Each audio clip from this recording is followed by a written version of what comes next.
누가 빛보다 빠른 주먹을 갖고 있으면 맞은 다음에 이렇게 주먹을 보는 거군요. 제가 달걀 같은 친구가 빛의 속도를 가정해서 그 속도로 만약에 지구에 충돌을 한다, 혹은 뭐 바위에 충돌을 한다, 이러면 계란으로 바위 깨기 가능합니까 혹시?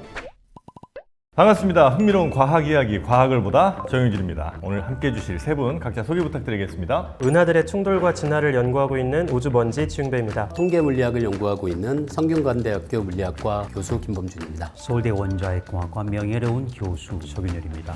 오늘은 제가 정말 좋아하는 주제라 기대가 좀 많이 됩니다. 일단 본격적인 이야기에 앞서서 인간은 늘 빨리, 더 멀리 가고 싶은 욕망들이 당연히 있잖아요. 예전에 무슨 마차도 있었고, 그다음에 기차 있고, 자동차 하다가 이제 그 일론 머스크 아저씨가 막 하이퍼루프? 튜브 같은 거 이렇게 해갖고 엄청 빨리 가는 걸 만든다고 하는 것 같은데, 그거는 어떻게 현실 가능성은 있는 얘기입니까? 시도는 이미 이루어져 있고 우리나라에서도 시연 정도는 이미 한 걸로 알고 있거든요. 근데 사실 원리적으로는 당연히 가능한 기술인 게 튜브 형태로 만든 다음에 그 안에 공기를 많이 없앱니다. 원래 가장 좋은 거는 아마 진공으로 만드는 거겠지만, 그러자면 이제 아무래도 진공을 유지하는데 드는 비용이 있어서 그런지 지금은 0.1기압 정도로 유지하고 있는데요. 공기가 없으면 뭐라도 움직일 때 이 공기의 저항력을 받지를 않으니까 아주 작은 에너지로 굉장히 빠른 속도를 분명히 만들어낼 수 있는 장치죠. 실제로 이게 되려면 일단 공기 안 새는 튜브부터 만들어야 될 거 아니에요. 동네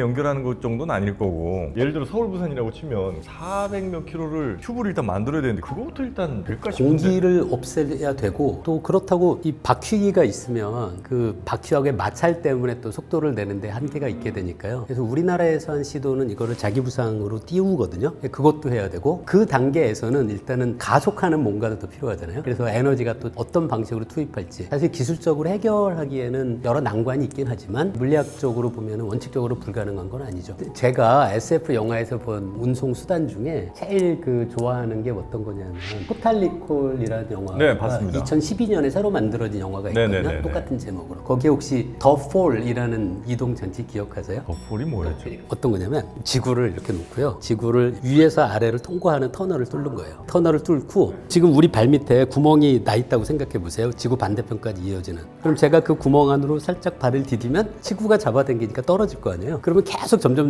빨라지다가 지구 반대쪽에 있는 저 구멍의 반대쪽에 도착하면 그때는 지구가 거꾸로 잡아당기니까 거기서 정확히 멈추게 돼요. 근데 그렇게 하면 에너지가 하나도 필요 없거든요. 지구의 중력만으로 이거를 도대체 얼마나 빨리 가는지를 물리학과에서 학생들 수업할 때 이거를 문제로 많이 내거든요. 계산해 보면은 제 기억에 42분이면 가요. 어디서 어디까지요? 지구 반대편까지 중력만으로.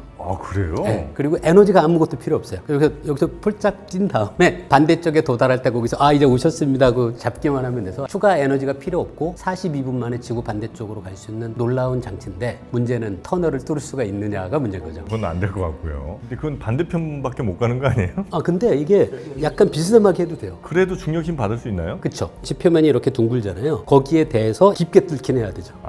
근데 그게 웬만한 정도로는 중력의 힘으로 추가 에너지에 투자 없이 갈 수 있는 기술은 사실 어려울 것 같긴 한데요. 제가 생각해 본 것 중에는 가장 돈이 안 들고 가장 빠른 장치입니다. 놀랍게도 그게 원자력 쪽에서도 영화로 만들어졌거든요. China Syndrome, 그러니까 중국 징후라고 해야 되나? 원자력 발전소에서 사고가 나서 녹아요. 원자로 뚫리고 콘크리트 바닥 뚫리고 지표 뚫리고, 그 다음에 그게 바로 지구 핵을 통과해서 반대쪽으로 가니까 이런 중국이 나온 거예요. 똑같은 개념입니다. 뚫리는 거죠. 근데 물론 그거는 이제 지구 이동 수단이 아니고 잘못돼 가지고 그렇게 된 건데, 지금 그 말씀을 드리려는 건 아니고요. 하이퍼루프에 이제 집중을 해야 되니까 저는 늘 걱정이, 그 다음에 어떻게 멈출까? 그때 좀 위험하지 않을까? 이제 그런 순진한 생각을 일단 가는 건 가능할 것 같은데, 계산을 하면은 이게 시속 1600이라고 하면은 비행기보다 2배 속도잖아요. 그리고 이제 저항이 없으니까. 자, 그럼 이거는 또 설 때 좀 문제가 있을 것 같고, 만약에 사고가 나면은 그냥 그 자체가 살인 도구가 되는 거죠. 근데 이제 물론 그러지 않겠지만, 그래서 일론 마스크가 좀 독특한 친구잖아요. 그래서 상당히 오래 실제 이걸 해서 사업화했는데 온갖 기술적인 문제에 부딪혀가지고, 그래서 이제 우리 김 교수님 말씀대로 진공은 안 되고 해서 0.1기압 했는데 아직 가능성이 있거든요. 이 공학적인 문제만 몇 개 해결하면 되는데, 우리 철도 기술연구원도 거기 합작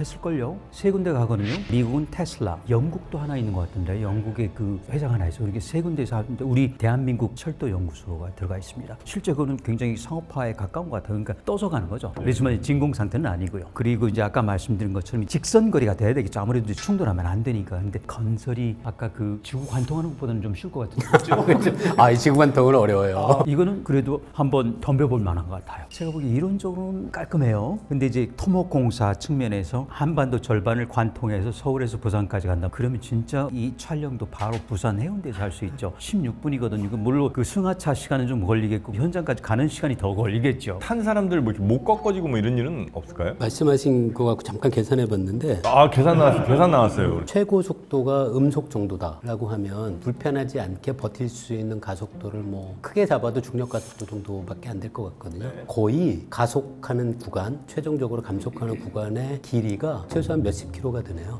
아 그 정도 구간 안에서 가속 감속이 이루어져도 그러니까 최고 속도는 이제 중간에 나오겠지만 예. 한 50km는 이렇게 예. 가속을 해야 되고. 예, 멈출 때도 또 그 몇십 킬로가 필요하고 해서 사실 짧은 거리는 의미가 없네요. 어느 정도는 길어야 되겠네요. 그러니까 뭐 LA랑 뉴욕 뭐 이 정도 하든지 네. 아니면 이제 아예 그냥 비행기 같은 걸 더 빠르게 하는 건 좀 불가능합니까? 예전에 그 콩코드 같은 경우는 상업적으로는 좀 약간 실패한 비행기죠? 너무 시끄러워가지고 소음 기준을 초과해도 너무 초과하잖아요. 그래서 참 멋있거든요. 그리고 이제 내릴 때 코도 쫙 내리고. 그래서 저는 그 비행기가 무지 큰 줄 알았더니 한번 봤거든요. 유럽에서 살았기 때문에. 타보시진 않으시고. 못 탔죠. 그때 벌써 운항이 중단돼 있었거든요. 그러니까 그냥 경납고 안에 있죠. 그런데 굉장히 작더라고요. 그럴 수밖에 없는 것 같아요. 이 속도를 내야 되니까. 근데 실패로 끝나 상업성이 없었기 때문에 경제성 그리고 공해, 소음 공해이기 때문에 이제는 아주 조용한 소음을 제거한 극초음속. 근데 이론상으로는 아마 그 램젯이라는 게 있는데 아마도 우리 김유수 더 잘 아실 텐데 마하 15 그러니까 미사일보다는 빠르고 로켓보다는 느린 마하 15요?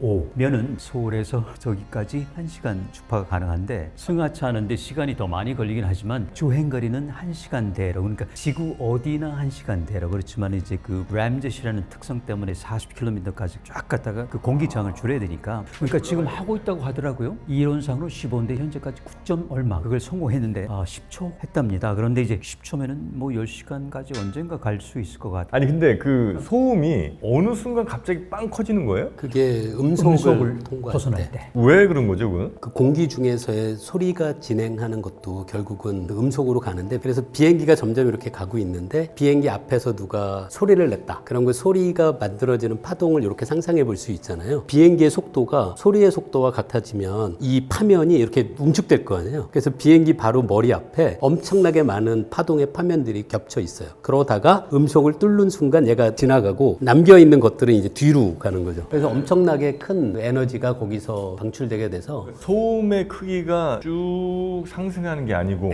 상승하다가 갑자기 음속을 넘어서는 순간 빵 한번 터지는 거예요. 그래서 비행기가 최근에 미국에서 개발하고 있는 초음속 여객기는 비행기의 그 기체 자체를 정말 잘 설계해서 음속을 통과할 때 충격파의 발생을 가능하면 최소화하는 방향으로 설계를 해서 가능성이 있어 보이더라고요. 콩코드는 그걸 해결을 못했어요. 그럼 그 친구는 계속 빵빵 소리가 나면서 가는 거예요? 아니면 순간에 꽝 하고 한 번 소리가 나는 거군요? 그게 엄청나거든요. 그렇죠. 그거는 이제 충격파니까 공기층이 한번 깨지는 거예요. 제가 아까 드렸던 건 그 이전에 엔진 자체가 너무 시끄러우니까. 엔진 소음도 엄청 심해요. 그렇죠. 그거는 이제 공항에서 이륙할 때 특히 기본적으로 어딘가 도심을 거쳐가잖아요. 그래서 이제 그런 부분인데 지금 말씀 주신 건 이제 음속을 통과해 초속 340에서 이제 넘어갈 때 폭탄 터지는 것 같아요. 유리창도 깨지고 그러면. 전투기들은 마하 많잖아요. 네, 그래서 그 전투기들이 그 주변 분들이 불만이 많잖아요. 공군기지나 이런데 물론 엔진음도 있지만 아마 우리나라 상공에서 전투기 날 때는 음속 통과 안 할 거예요. 그럴 거예요. 그럴 필요가 없죠. 전쟁 상황이면 모를까? 아 그렇습니까? 근데 그때 사진 찍을 보면은 앞에 그냥 그 전기처럼 쫙 퍼지죠. 그 음속을 통과하는 순간에. 보여요 혹시? 우리 눈에? 아니, 사진 찍으면은 보이죠. 사실 저거 쉽게 하는 게 있는데요. 물 위에 잔잔한 호수에서 물결이 전달되는 속도는 그렇게 빠르지 않거든요. 배는 그 파당보다 빨리 갈 수 있어요. 그래서 그냥 노젓는 배로도 가끔 보이는데요. 얘가 통과하는 순간 이 부채꼴 모양으로 파동이 뒤로 가거든요. 그거 사진 찍힌 것도 많이 있어요. 그것도 사실 충격파예요. 그런데 비행기가 음속을 통과할 때처럼 그렇게 우리가 뭐 소음을 크게 느끼거나 그렇진 않지만 눈으로 볼 수 있는 충격파는 쉽게 실험할 수 있습니다. 신기하네. 하여튼 그 음속을 넘어서는 순간 한번 빵 터진다 이거죠, 소리가. 인간이 지금까지 만든 것 중에 제일 빨리 가는 게 뭐예요, 그러면? 제가 지금 기억나는 것 중에 하나가 그 명왕성 탐사선 뉴 호라이즌스 날려보낼 때 그때 로켓이 굉장히 빨랐던 걸로 기억을 하고 있거든요. 그때 발사했던 로켓의 속도가 굉장히 빠른 블랙버드 같은 그 제트기보다 더 몇 배나 더 빨랐다. 그럼 그 정도 되려면 속도가 뭐 마하는 당연히 넘을 거고. 그러니까 시속 3만 킬로미터 정도가 최고치인 것 같고요. 시속 3만? 3만. 미사일은 한 1만 킬로미터 정도. 그러니까 대륙간 단도탄이 1시간 내에 뭐 예를 들어서 평양에 쏘면 뉴욕까지 한 45분이면 그게 이제 미사일. 그다음에 지금으로서는 로켓이 제일 빠르지 않을까요? 그렇죠? 그 정도 시속 3만 킬로면 저 총알보다 빠른가요? 그럴 것 같은데요. 우리 저기 한번 계산해 보시죠. 근데 그 우리가 만든 건 아닌데 사실 속도라는 게 물리학자들은 굉장히 상대적인 거로 보거든요. 지구가 태양 주위를 공전하는 속도가 1초에 30km입니다. 1초에? 1초에 30km를 가고 있어요. 태양계 자체도 은하의 중심을 기준으로 해서 공전하고 있잖아요. 그런 속도를 다 더하면 어디를 기준으로 보는지에 따라 이미 우리가 엄청나게 빨리 움직이고 있어요. 초속 30km요? 예, 초속 30km. 그럼 지구가 거의 뭐 총알보다 훨씬 빠르겠네요. 그때 누가 보는지에 따라 다르고. 훨씬 빠르겠죠. 태양계는 우리 은하를 중심으로 초속 200km. 그렇죠. 우리 은하도 또 움직이고 있고. 네, 맞습니다. 그래서 어디를 기준으로 보는지에 따라 속도는 그래서 물리학자들은 다 상대적으로 봐서 많은 분들이 오해하시는 게 빠르다고 해서 위험한 게 아니거든요. 속도가 크게 변하면 가속도가 클 때 위험해져요. 그래서 우리 지금 초속 30km로 돌아다니고 있지만 지금 뭐 아무런 위험을 못 느끼잖아요. 우리 편안하잖아요. 지금 이렇게 잘 앉아 있고. 근데 갑자기 막 지구가 공전하다가 이런 일은 없겠지만 갑자기 딱 멈췄다. 그러면은 우리 모두가 다 난리가 나는 거죠. 벽을 뚫고 나가게 됩니다. 그때는 너무 늦은 거죠. 또 늦었어. 아, 또 늦었어. 자꾸 늦습니다. 하여튼 뭐 다른 모든 것과 비교해서 제일 빠른 건 역시 빛이죠, 빛. 1초에 30만 킬로미터라고 이제 알고 있고요. 빛보다는 어떻게도 더 빠를 수 없고 빛에 빛을 더해도 빛이고 빛 가는 데에다가 앞에 빛을 또 붙여도 역시 마찬가지로 똑같고 참 신기한 것 같아요. 빛이야말로. 너무 신기하죠. 혹시 우리가 발견 못했지만 빛보다 빠른 거는 정말 없습니까? 이게 그 물리학의 이론 테두리 안에서는 이게 단지 그냥 물리적으로 속도를 더 낼 수 있느냐의 문제보다도 근본적인 문제거든요. 만약에 빛보다 빨리 움직이는 무언가가 있다면 어떤 관찰자의 눈에는 원인과 결과의 순서가 바뀐 걸로 보일 수밖에 없어요. 저한테 외계인이 빛보다 빠른 속도로 로켓을 발사했어요. 그러면 저는 어떻게 보게 되냐면 제가 먼저 맞아요. 그 로켓에. 그 다음에 로켓이 발사하는 걸 보게 되거든요. 원인과 결과가 뒤집힌 거를 보는 관찰자가 존재할 수 있게 돼요. 그래서 이게 빛보다 빠를 수 없다는 게 물리학자들의 눈에는 원인과 결과가 시간 순서대로 있지 결과가 먼저 관찰되고 그 다음에 원인이 발생할 수는 없다라는 것과 모순이 되기 때문에 물리학의 현재 이론 테두리 안에서는 빛보다 빠르다는 게 어떤 기술적인 문제가 아니고요. 물리학이 모두 바뀌어야 돼요. 그리고 물리학이 바뀌지 않을 거라고 믿고 있는 거죠. 그러니까 누가 빛보다 빠른 주먹을 갖고 있으면 맞은 다음에 맞은 다음에 걔 주먹을 보는 거군요, 제가. 만화 같은 거 보면요. 빛의 속도로 여자한테 차인다, 남자한테 차인다. 이런 표현들 우리 젊은 친구들이 많이 하거든요. 그렇게 되면 가슴은 많이 무너진다고 봐야 되는 거겠죠? 많이 좀 차여 보셨습니까, 우리 교수님께서는? 아, 저는 시간이 오래돼가지고 기억이 나진 않. 많이 그랬을 겁니다. 그런데 다 잊어버렸어요. 편안하게. 과학자분들은 차이는 거 이런 거에 대한 가슴 아픔은 그렇게 많지는 않으신 모양이군요. 딛고 넘어가야죠, 뭐. 계속 과학을 봐야 되니까. 요즘은 근데 확실히 뭐 연애를 결정하는 데 있어서 속도는 좀 빨라진 것 같아요. 고백하기도 전에 차이는 거는 이제 아까 말씀하신 인과율이 깨지는 거라고 볼 수도 있겠네요. 말 걸자마자 고백 던지기도 전에 차이는 거는 특수상대론에 위배되는 네. 주먹이 보이기 전에 먼저 맞는 상황인 거죠. 고백하기 전에 누구한테 차이면 네. 따져야 되겠네요. 이게 인과율에 위배되는 걸 네. 난 아직 고백하지 않았다. 기다려라. 넌 지금 물리법칙을 위배했다. 돌발적인 궁금증인데 달걀 같은 친구가 빛의 속도를 유지할 수 있는지 모르겠습니다만 빛의 속도를 가정해서 그 속도로 만약에 지구에 충돌을 한다 혹은 뭐 바위에 충돌을 한다 이러면 계란으로 바위 깨기 가능합니까 혹시? 뭐 바위 정도는 뭐 쉽지 않을까요? 그죠? 속도는 불가능하지만 만약에 그 속도를 정말 가졌다면 그럼 아마 바위가 뚫리겠죠. 김 교수님 계산하시겠지만 충분한 운동 에너지가 계산은 했는데 이게 무슨 의미인지 잘 모르겠어요. 문제는 그 불가능한 거죠. 왜냐면 질량이 있기 때문에 그게 안 되는데 만약에 순수하게 숫자만 계산하면은 관통하겠죠. 100g 정도 계란이라고 치고 100g이 빛의 속도로 어디 때려 박으면 거의 뭐 에너지가 10의 16승 줄이거든요. 그 정도면 어느 정도 되는 그 거죠? 정도면은 10의 16승 줄. 줄이면은 메가톤급은 아니네요. 최소한 킬로톤 좀 되니까 그러면은 뚫리는데 문제는 달걀 껍질이 먼저 부서지겠죠. 그러니까 그걸로 해서 산란돼 버리죠, 에너지가. 왜냐면 일단 전달이 돼야 되는데 터지는 거죠. 쉽게 말하면 그걸 이제 다 비산 날아가 버리니까 에너지는 보존되지만은 여기에 전달을 못한 거죠. 만약에 똑같은 돌이었다, 돌끼리 부딪힌다, 그래도 아마 깨질 것 같아요, 먼저. 그러니까 그거는 뭐냐면은 온도가 오기 전에 먼저 그냥 기계적으로 파쇄돼 버린 거죠. 그러니까 전달돼야 되는데 온도 전달되기 전에 기계적 전달이 먼저 일어나가지고 접촉과 동시에 아마 퍼져버리겠죠. 빛은 원래부터 그렇게 빨랐겠죠? 이 재밌는 게요. 네. 질량이 0인 입자는 항상 빛의 속도로 움직여야 돼요. 질량이 0인 0이면 입자. 멈출 수가 없어요. 멈출 수가 없다는 멈출 거. 수가 없어요. 왜요? 그러니까 진공 중에서 물론 빛은 그냥 움직이지 멈춰 있을 수는 없거든요. 예를 들어 빛이 이렇게 움직이는데 진공 중에 봤더니 여기 빛이 있네 그럴 수는 없거든요. 네. 항상 빛의 속도로 움직이고 있죠. 근데 그거를 증명할 수도 있는데요. 여기 우리 우주번지님의 티셔츠에 수식이 있거든요. 여기 무슨 그걸 갖고 설명할 수 있어요. 뭐예요? 이거? 아니요, 그 왼쪽 위에 M은 저거. 네, 이거. 이거? 네. 이게 뭐예요? 그게 보통 우리가 에너지를 E는 MC 제곱이라고 얘기하잖아요. 근데 그 M이 정지 질량이 아니고요. 움직이면 질량이 변하거든요. 그 정지 질량은 조식에서 M0로 적는 게 정지 질량이에요. 분자에 있는 분자에. 게 정지 질량. 네. 근데 저거를 보시면 속도가 V고요. 빛의 속도가 C라고 적혀 있거든요. 만약에 저 식에다가 V가 C보다 크다는 걸 넣어 보세요. 넣어볼게요. 그럼 C분의 V가 1보다 크죠. C분의 V, 그렇죠? 그러면 1에서 그거를 빼야 되잖아요. 그러면 음수잖아요. 네. 루트 안에 음수가 있는 게 있어요? 허수. 없잖아요. 그래서 허상이라는 거죠, 거기서부터는. 그래서 조식을 조금 더 다른 방식으로 보면은 질량이 0이면 V가 C가 된다는 걸 보일 수 있어요. 그러니까 질량이 0인 애들은 항상 빛의 속도 C로 움직여야 되고요. 그것보다 빠를 수는 없고. 근데 그게 물리적인 어떤 기술적인 한계가 아니라 그게 허락되는 순간 자연 법칙에서 우리가 늘 요구하는 인과율의 위배가 되게 돼서 전혀 불가능하다고 보는 거죠. 그쵸, 자연 법칙 자체가 맞아요. 자연 법칙 자체가 무너지는 거죠. 거기에 기반을 하고 있기 때문에 그래서 광속이 있고 일초가 있고 그러니까 기본적으로 우리가 그 물리 세계에서 상수가 많아요. 그 중에 하나가 이 광속 상수이기 때문에 이건 변할 수가 없는 거예요. 우주에서나 지구에서나 같은 일초에 30만 킬로예요? 진공 진공 중에서는 같죠. 진공 중에 네, 물에 들어가면 또 늦어지고 왜냐면 저기 네, 휘어지니까. 맞습니다. 그런데 진공에서 가장 빠르고 그게 이제 정해져 있다는 거죠. 지구상 대기 중에서는 그러면 1초에 뭐 한 조금 늦어질 수도 있겠죠. 왜냐면 공기 분자가 있으니까. 근데 좀 작아요. 우리가 측정 불가능한 거죠. 그 안에서는. 아주 미세하게 늦어진다는 거군요. 측정 오차가 오히려 더 크죠. 미세먼지 많으면 좀 더 늦어져요? 그거 재밌는데요?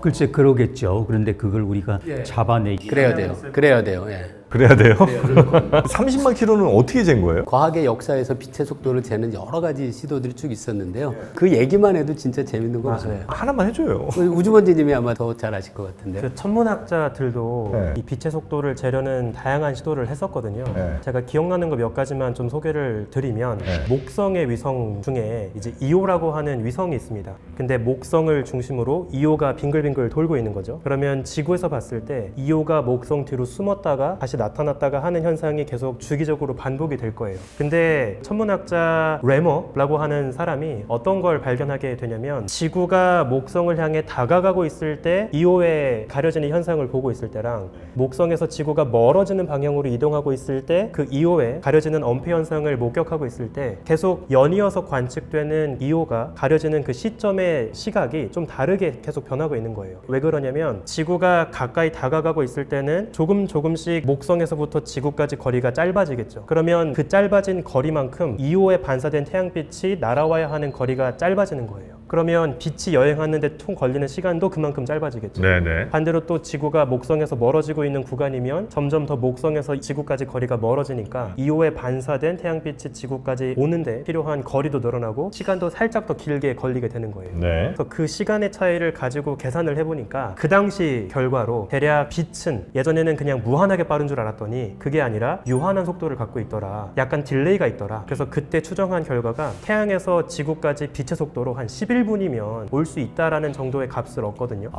그러니까 예를 들어서 여기 태양이 있고 네. 지구가 여기 있고 네. 여기 목성이 있고 네, 맞습니다. 목성 주위를 도는데 빛이 왔다가 부딪히고 지구로 오는 네, 맞습니다. 이 시간하고 얘가 이 뒷짐 있을 때 부딪히고 오는 속도가 다르다. 정확하게는 지구의 위치가 더 크게 아, 변하기 때문에 얘가 이렇게 지구 뭐 태양 이쪽으로 있거나. 네. 그러니까 이오가 목성 뒤로 숨는 걸 활용한 이유는 얘가 보였다가 안 보였다가는 가장 확실하게 우리가 볼 수 있는 현상이잖아요. 네네네. 그래서 이오가 언제 보이는지 그 보이기 시작하는 시간을 잰 거예요. 지구가 멀리 있을 때는 한참 갔다가 빛의 여행을 해야 되는 거고 지구가 목성 근처에 있을 때는 조금만 덜 왔다 갔다 하면 되니까 시간이 덜 걸리는 거죠. 이 이오라는 애가 도는 시간은 매우 일정합니까? 그거는 뉴턴의 중력 법칙으로 일정하게 딱 정해져 있는데요. 이게 설명하다 보면은 학생들도 잘 이해 못할 때가 있거든요. 제가 다시 시도해 볼게요. 지구예요. 그리고 이게 목성이에요.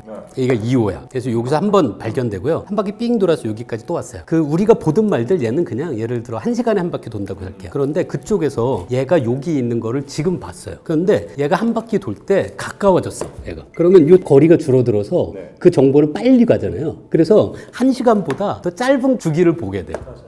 요 거리가 줄어들어서. 아, 네네. 빛이 이동하는 게 여기서 출발한 빛이 걸리는 시간보다 여기서 출발한 빛이 걸리는 시간이 짧으니까. 그래서 그걸 이용해서 아이디어를 떠올렸다는 게 너무 기가 막혀. 그런 사람들 보면. 아니 이게 그렇게 어려운 일인가? 예를 들면 거울을 제가 무슨 말을 할지 제가 하나 알려드릴게요. 갈릴레오도 빛을 재려고 하거든요. 빛의 속도 꽤 유명한 일이 남겨있는데 그것도 진짜 재밌어요. 요즘으로 치면 대학원 생길 것 같아요. 조수를 먼 산으로 보내요. 그리고는 조수한테 밤에 등불을 갖고 있다가 이걸 열었다가 닫으라고 해요. 네. 그러면 그 열었다 닫은 걸 갈릴레오가 보고 나도 열었다가 닫아요. 갈릴레오가.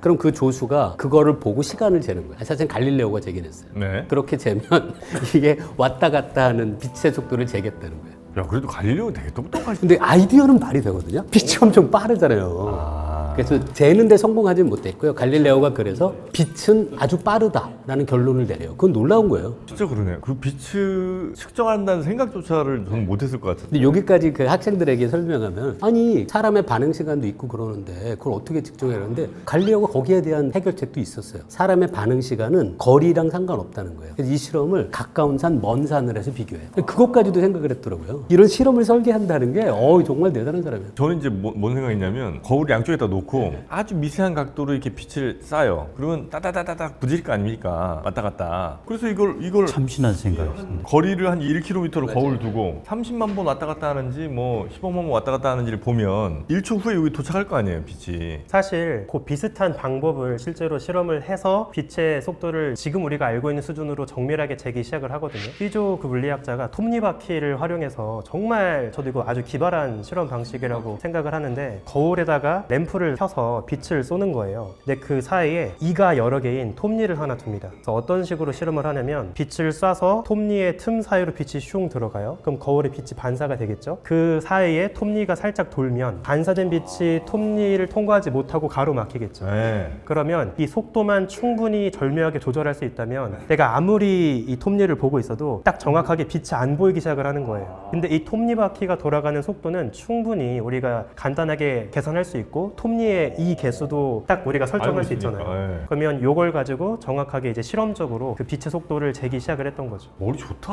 네, 꽤 정교하게 됐어요. 근데 아까 말씀하신 거울 실험은 문제가 거울에 빛이 한 번 반사할 때마다 빛의 세기가 줄어들거든요. 아, 그러네. 근데 그게 지수함수적으로 줄어들어서 사실 엘리베이터에서 거울 양쪽에 있을 때 그 본인 모습을 몇 번 볼 수 있는지 세보시면 잘 많이 못 봅니다. 아, 그래서 그러네요. 아마 쉽지는 않은 실험일 거예요, 직접 하기엔. 근데 이 피조의 실험은 기발하죠, 톱니바퀴. 그 지금 현재 빛의 속도 30만 킬로라는 거는 어떻게 된 거예요? 서균열 교수님 얘기하신 그 얘기인데요. 빛의 속도가 과거에는 막 경쟁이 있었을 거 아니에요. 내가 더 정확하게 된다. 아니다, 내가 더 정확하다. 그런데 빛의 속도 C가 들어가는 물리학의 이론들이 너무 많은 거예요. 그 빛의 속도가 작년은 이거였는데 금년에는 값이 바뀌면 그 물리학에 있는 이론에 등장하는 값들이 다 바뀌어야 되잖아요. 그래서 어떻게 하기로 했냐면 빛의 속도를 정해버렸어요. 빛의 속도가 지금은 299, 792, 458 미터 퍼 세크 고정시켜버렸어요. 약속한 거. 그렇죠. 거기다 하나 그 원자식을 해가지고 초는 이거다. 그래서 이제 1m가 나온 거예요. 지금은 그냥 빛 속도는 무조건 딱 이거예요? 이거예요. 299, 792, 458. 어차피 근데 이게 정의로 만들어지는 값이면 그냥 30만 킬로 이렇게 하면 되는 건 근데 아니에요? 그것도 아주 좋은 방법인데요. 근데 네. 그렇게 했더니 그 전에 다른 방법으로 우리가 측정했던 빛의 속도는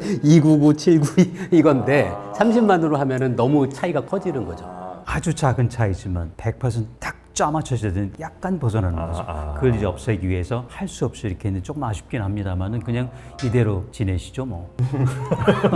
아 그럼 보통 1m 혹은 1초 혹은 뭐 1g 이것도 다 그럼 과학자들이 모여서 합의하는 거예요? 예. 아마 그게 1981년인가 그때 이제 단위 통일할 때 그다음에 이걸 한꺼번에 약속을 해버린 거죠. 멋진 과학자들이 커다란 실험 장치들을 가지고 빛의 속도를 재거나 뭐 천체를 관측해서 재거나 하는 방식들만 소개를 드렸는데 시청자분들도 오차가 좀 크긴 합니다만 집에서 간단하게 초콜릿 가지고 빛의 속도를 재는 방식을 제가 하나 좀 소개를 드리고 싶어요. 빛의 속도를 잰다고요? 네, 잴 수 있습니다. 다 이제 주방에 가면 전자레인지가 있잖아요. 그 전자레인지가 원리가 마이크로파로 음식물 속에 이제 물 분자를 진동시켜가지고 열기로 이제 음식물을 데우는 건데 이제 초콜릿은 뜨거워지면 녹으니까 그거 가지고 우리가 실험을 해볼 수가 있습니다. 전자레인지를 열면 그 박스 안에 한쪽 벽에서 반대쪽 벽까지 파동이 딱 처음부터 마지막까지 붙어 있는 우리가 이런 걸 정상파라고 하는데 그런 예쁜 모양으로 빛이 진동을 하거든요. 그러면 그 안에다가 초콜릿을 넣어놓는 거예요. 대신 하나 팁이 바닥이 돌면 안 됩니다. 돌지 않고 바닥에 접시를 떼가지고 초콜릿이 돌지 않도록 세팅을 하고 전자레인지를 켜는 거예요. 그러면 그 파동이 초콜릿을 통과하면서 이렇게 진동을 하거든요. 그러면 마이크로파 파동이 초콜릿을 통과하는 포인트를 중심으로 초콜릿이 더 뜨겁게 가열되면서 거기가 더 집중적으로 녹기 시작을 합니다. 그래서 적당히 가열시켜 놓고 이제 딱 열면 되게 우글우글하게 초콜릿 자체가 물결치는 것처럼 녹아있게 돼요. 그러면 많이 녹아있는 두 포인트를 딱 그 간격을 재면 이게 마이크로파 파동의 파장의 절반에 해당합니다. 한 번 진동하는 파장의 절반만큼이 딱 그 녹아있는 포인트의 사이 간격인 거예요. 그러면 네. 그 녹아있는 포인트 간격 곱하기 2만 하면 내가 쓰고 있는 전자레인지의 마이크로파 파장이 나오는 거죠. 와. 그러면 이제 전자레인지 뒷면 보시면 거기에 내가 쓰고 있는 전자레인지 마이크로파가 몇 헤르츠짜리 주파수인지가 딱 규격이 써 있거든요. 그러면 빛의 속도는 내가 방금 계산한 파장과 거기 규격에 써 있는 주파수 곱하면 딱 빛의 속도가 나옵니다. 진짜요? 네. 예를 들면 뒤에 뭐라고 써 있습니까? 보통 뭐 뭐 몇백 헤르츠 정도일 것 같아요. 몇백이 있고 그 다음에 초콜릿의 우글우글한 상태가 이거는 정확하게 그 파 모양대로 우글우글해요? 네. 와 그래요? 물론 이제 초콜릿 자체가 되게 부드러우니까 좀 오차가 있긴 한데 어느 정도 수 센티미터 간격으로 우글우글한 그 간격이 만들어집니다. 초콜릿이 이렇게 돼 있어요 그러면? 네네, 물결치는 것처럼 만들어져 있습니다. 이게 몇 헤르츠가 아니라 몇 기가 정도 될 것 같은데요. 람다가 뭐 한 0.1 정도 수센티 정도로 네, 치면 센티니까. 그러네요. 몇 기가 이상 돼요. 그러겠네요. 그게 엄청 큰 겁니다. 네, 어쨌든. 몇 기가 맞습니다. 몇 기가 몇 백이라고 하면 큰일 날 뻔했네. 자 다시 한번요. 초콜릿을 제가 전자레인지에 넣고 돌려요. 약간 노글노글해지면 꺼냅니다. 네. 그래서 보면 얘가 물결 모양으로 이렇게 돼 있다 이거죠? 네, 녹아 있습니다. 녹아 있는 부분들이 여기가 조금 녹아 있고 여기가 조금 녹아 있고 그 정도는 볼 수 있거든요. 그러면 녹아 있는 두 부분 사이의 거리를 재면 돼요. 네. 그게 예를 들면 한 6cm가 나왔어요. 예를 들면 곱하기 2 하면은 파장이에요. 곱하기 2 하면 그렇죠. 한 파장 한 사이클처럼. 그럼 이제 그게 뭐 한 12cm가 됐어요. 12cm 곱하기 그 전자레인지 뒷면에 써 있는 규격 그 헤르츠 주파수를 곱해주면 빛의 속도가 나오는 거죠. 해봤어요? 저도 옛날에 한번 간단하게 실험을 해봤었는데 네. 거의 비슷하게 나옵니다. 네, 오차가 좀 있긴 하지만 얼추 비슷하게 나옵니다. 와 진짜요? 네. 와 신기하네. 당연한 거 아닐까요? 그게 재밌는 실험이에요. 이게 진짜요? 그냥 집에서 부엌에서 있는 것 같고 빛의 속도를 잰다는 게 굉장히 신기한 실험이에요. 네네네네. 와 그런 방식으로 빛의 속도를 집에서 재미 삼아 혹은 뭐 아이들에게 교육용으로 굉장히 좋을 것 같은데 이렇게 잴 수 있는 방법도 있다 이거죠? 예. 알겠습니다. 그럼 빛은 빛보다 빠른 건 없다고 하셨잖아요. 빛의 속도를 조절은 할 수 있습니까 혹시? 빠르게는 못해도 느리게는 할 수 있죠. 느리게 날 수 예, 있어요. 얼마든지 느리게 합니다. 아까 말씀하신 것처럼 물이라든가 뭐 유리 같은 데를 빛이 통과할 때 속도가 느려지는 이유가 빛이 들어오면 그 물질을 구성하고 있는 원자의 상태를 바꿔요. 원자의 상태가 바뀐 다음에 이 원자가 다시 원래의 상태로 돌아오는 그 중간에 거기서 빛을 새로 내는 거예요. 그래서 얼마든지 이 과정을 느리게 하면 빛의 속도를 느리게 할 수 있거든요. 그래서 제가 찾아보니까 얼마 전까지는 사람이 걷는 속도로 빛의 속도를 물질 안에서 느리게 만든 실험이 있었는데 사람이 걷는 속도까지 보셨어요? 그러다가 최근에는 멈췄대요, 빛을. 빛이 안 움직이게. 근데 사실 그게 아까 말씀드린 그 상황을 생각하면 불가능한 건 아니거든요. 그 빛이 와서 원자의 상태가 변했고 원자의 상태가 다시 원래 상태로 돌아오면서 그 에너지 차이만큼 해당하는 빛을 다시 내보내는 거니까 변한 원자 상태가 다시 원래로 돌아올 때까지 시간을 충분히 느리게 할 수 있으면 빛의 속도를 느리게 할 수 있는 거죠. 근데 문제는 관측이 안 된다는 거죠. 멈춰버리면 보이지 않게 되는. 빛은요 엄청나게 빠르기 때문에 걔랑 누가 속도를 견줄 수 있는 애들이 없을 거 아니에요. 걔랑 뭐가 같이 다닐 수는 없잖아요. 빛은 왔는데 왜 뜨거운 거예요? 에너지가 전달되기 때문이에요. 많은 분들이 오해하시더라고요. 빛은 질량은 없지만 에너지를 전달할 수도 있고 운동량을 전달할 수도 있어요. 정지 질량이 0일 뿐이지 보통 우리가 알고 있는 입자의 성질들 중에 많은 것들을 갖고 있어요. 빛은 혹시 가만히는 못 있습니까 얘가? 진공 중에서는 가만히 못 있어요. 아니 얘가 이만큼 진공이 있는데 얘가 어디로 갈지는 지가 결정해요? 방향은 물론 컨트롤할 수 있죠. 중요한 말씀을 하셨다고 전 생각을 하는데 빛이 물리학에서 더 보편적으로 쓰는 표현으로 바꾸면 전자기파거든요. 전자기파? 네, 사실은 더 보편적인 표현 방식이 전자기파라고 볼 수 있는데 우주 공간에는 빛을 전달시키는 매질이 없잖아요. 그냥 텅 비어 있으니까. 그럼 빛은 대체 뭘 타고 전달되는 파동일까? 이제 이걸 고민을 할 수밖에 없어요. 만약에 제가 테이블을 땅 치면 이 나무라는 매질을 타고 음파가 전달되는 건데 우주 공간에선 수광년 거리에 떨어진 별 빛이 아무런 매질 없이 공간을 가로질러 전달이 되고 있는 거잖아요. 네. 그래서 옛날에는 뭐 에테르니 뭐니 하면서 되게 이상한 매질을 상상을 했는데 실험을 통해서 우주 공간엔 그런 이상한 매질은 없다라는 거를 확인을 하게 되고 사실은 전기장과 자기장이 서로가 서로를 유도하면서 진동하는 자체 생산하고 있는 파동이다라는 거를 알게 되는 거예요. 그래서 전자와 자기를 합쳐서 전자기파라고 이제 부르는 거죠. 아 조금 어렵다.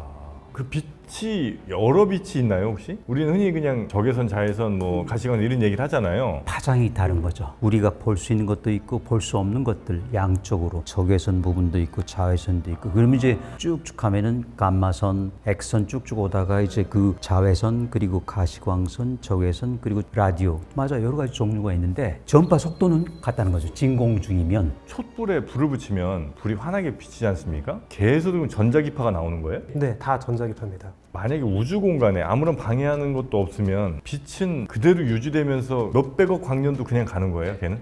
그 재밌는 얘기를 과학자들이 간혹 영화 보면서 지적하는데요. 우주선이 다른 우주선 공격할 때 레이저 광선이 쭉 뻗어가는 게 옆에서 보이잖아요. 그거 거짓말이에요. 빛이 이렇게 가는데 이 경로 밖에 있는 사람이 그 빛을 보려면 우주 공간에 어떤 입자가 있어서 빛을 산란시켜야 되거든요. 안 보이는군요. 안 보여요. 소리도 안 쏴도 나고요. 빛을 쏴도. 네. 그래서 사실 영화로 찍으면 엄청 심심한 영화가 될 거예요. 하늘에서 레이저 쐈을 때도 네, 레이저 네. 경로가 보이는 이유가 맞아요. 공기 중에 먼지 같은 게 떠다녀서 그런 거거든요. 결국 우주먼지 때문에 그렇게 되는 거예요. 그러니까 우리가 정말 좋은 분을 모셨습니다. 들을수록 너무 신기한 애 같아요. 빛이 어쩌다 생겼지 근데? 성경에 있지 않습니까? 빛이 있으라. 그때부터 생긴 거예요. 천문학적으로는 약간 좀 이 답이 좀 트리키한데 우주의 나이가 빵살일 때부터 빛이 있었던 건 아니에요. 빛이 우주가 탄생한 직후부터 우주 공간에 퍼졌던 건 아닙니다. 왜냐면 초창기의 우주는 너무나 밀도가 높았기 때문에 아주 많은 입자들로 정말 입자들의 스프처럼 들끓고 있었거든요. 네. 그러면 빛이 한 발짝만 내딛어서 퍼지려고 하면 코앞에 있는 다른 입자랑 부딪혀서 퍼져나가질 못하는 거예요. 그러니까 계속 팅팅팅 튕겨다니면서 물질 속에 갇혀 있는 거죠. 이때 당시의 상태를 뭐라고 하냐면 네. 빛, 물질 분리가 되지 않았다라고 이야기를 합니다. 빛과 물질이 분리가 되지 않았다. 빛과 물질이 분리되지 않았다. 네, 엉겨 있었던 거죠. 예, 그러다가 우주의 나이가 38만 살 정도를 넘겼을 때 네. 그때 우주의 온도가 한 4,000도 이하로 식거든요. 그때부터 이제 우주 공간이 좀 개이기 시작을 하고 입자들 사이 밀도가 줄어들고 공간이 열리면서 빛이 퍼져나가기 시작을 하는데 그때부터 비로소 우주 공간에 빛이 퍼진 겁니다. 아 그래요? 네, 그래서 이때를 빛과 물질이 분리되었다라고 이제 이야기를 하는 거죠. 와 빛이 또 태초에 뭐가 있네 진짜. 일단 오늘은 이제 저희가 빛 속도를 어떻게 쟀는지 뭐 요거가 저는 굉장히 좀 흥미로웠는데 그 빛 속도를 재기 위한 정말 다양한 인류의 노력들이 좀 있었군요. 이게 빛 속도랑 전기 속도 비슷해요? 전기의 속도요? 네. 아 이것도 또 한참 얘기를 해야 되는 그런 문제인데요. 집에 들어가서 벽에 있는 스위치 딱 올리잖아요. 네. 저 방 건너편에 있는 그 전등에 불이 들어오잖아요. 그 속도가 도대체 얼마나 빠를까? 그거 사실 꽤 재밌는 질문이거든요. 예를 들어 전선을 아주 길게 해갖고 좀 미국에다 갖다 놓고 예, 제가 좋아. 맞아요. 여기서 키면 예. 만약에 빛 속도랑 비슷하다고 하면 한 0.0 몇 초 정도 차이 예. 나지 않을까요? 사실은 그게 거의 빛의 속도로 이동하거든요. 근데 이런 걸 학생들한테 가르치다 학생들이 어떤 걸 오해하냐면 배터리에서 나온 전자가 도선 안에 여러 그 원자들도 있고 복잡하잖아요. 그거를 뚫고 가서 여기서 나온 전자가 저기에 도착하면 불이 들어온다고 생각하거든요. 그건 아니에요. 이 안에서도 되게 전자기파의 형태로 전기 에너지가 전달돼서 말씀하신 것처럼 거의 정답을 맞추신 거예요. 거의 빛의 속도로 불이 켜집니다. 아 그래요? 전자가 빛의 속도로 광속으로 전달된다. 전자 자체가 이동하는 건 아니고요. 전자의 움직임이 파동의 형태로 전달되는 거예요. 물리적으로 움직이는 게 아니고 스스로 전자기 파동으로 간다는 거죠. 그러니까 그때는 우리가 그 입자라는 걸 잊어버려야죠. 그 스포츠 경기장에서 파도 타기 약간 이미지 떠올리시면 도움 될 것 같은데 파도 타기가 막 움직이더라도 서 있는 사람이 직접 달리기를 하면서 파도 타기가 이어지는 게 아니잖아요. 각각의 관객들은 가만히 제자리에 앉아서 그 파도 타기 에너지를 전달시킬 뿐인 거죠. 아 네네. 네네. 빛의 속도 이야기 오늘 아주 흥미롭게 좀 나눠봤고요. 다음 시간에도 재밌는 과학 이야기들 계속해서 이 세 분의 과학자분들 들려주시기 바라겠습니다. 자, 오늘도 고생 많으셨고요. 함께해 주신 여러분 대단히 고맙습니다.